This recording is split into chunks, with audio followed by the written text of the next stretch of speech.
Bismillah ar-Rahman ar-Rahim. I am Dr Mohibullah Wazir, and the topic is the leg. The leg extends from the knee to the ankle. It consists of two bones, the medial one, the tibia, and the lateral one, the fibula.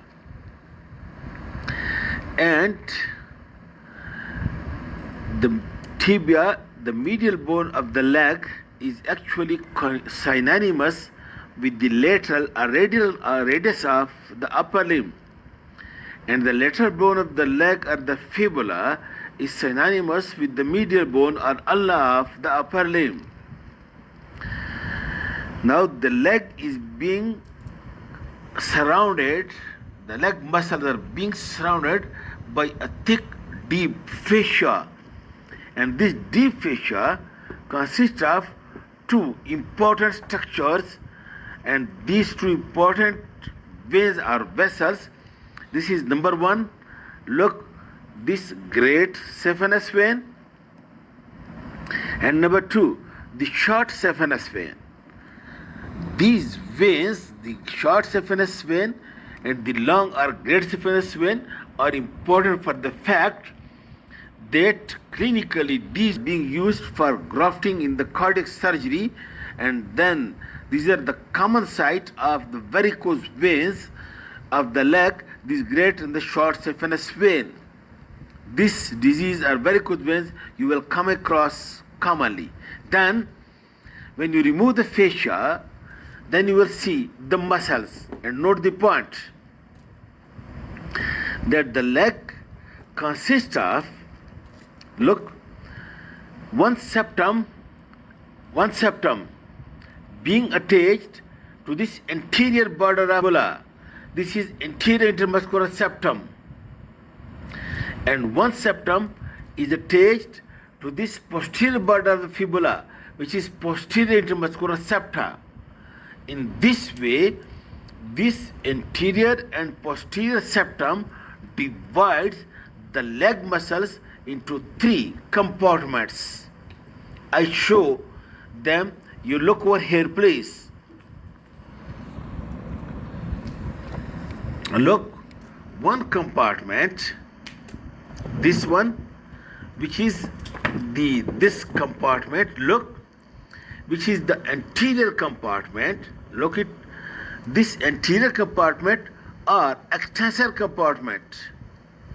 This lies, look, between the tibia and the anterior intermuscular septum, and it consists of tibialis anterior, extensor digitorum longus, and extensor hallucis longus, and peroneus tertius or fibularis muscle.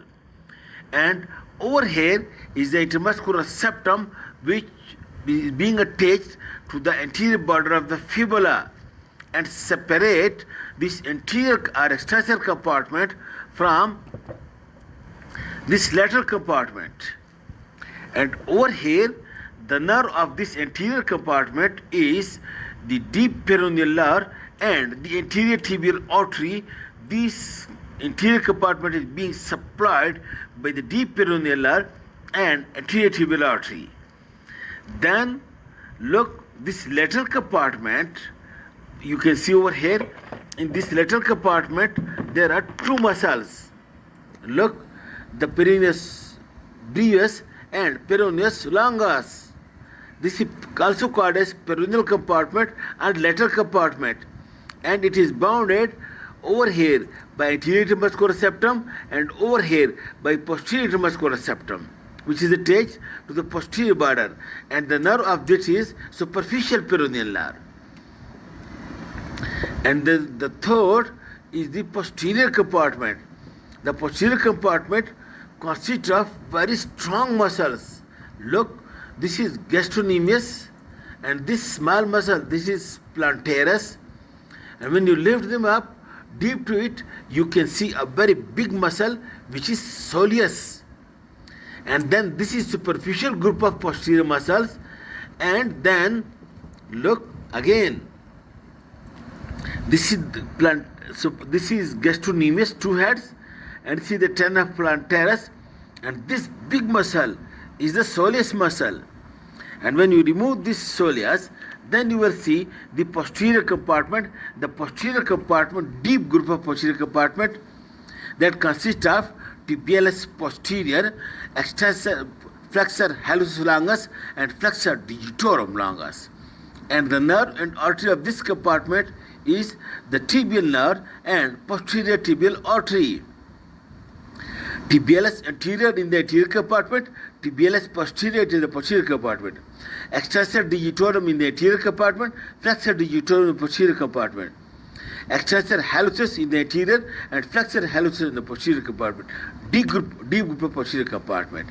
In this way, 3 compartments and 3 nerves. Posterior compartment tibial, lateral compartment superficial peroneal, anterior compartment and deep peroneal. And this is about the leg. Okay.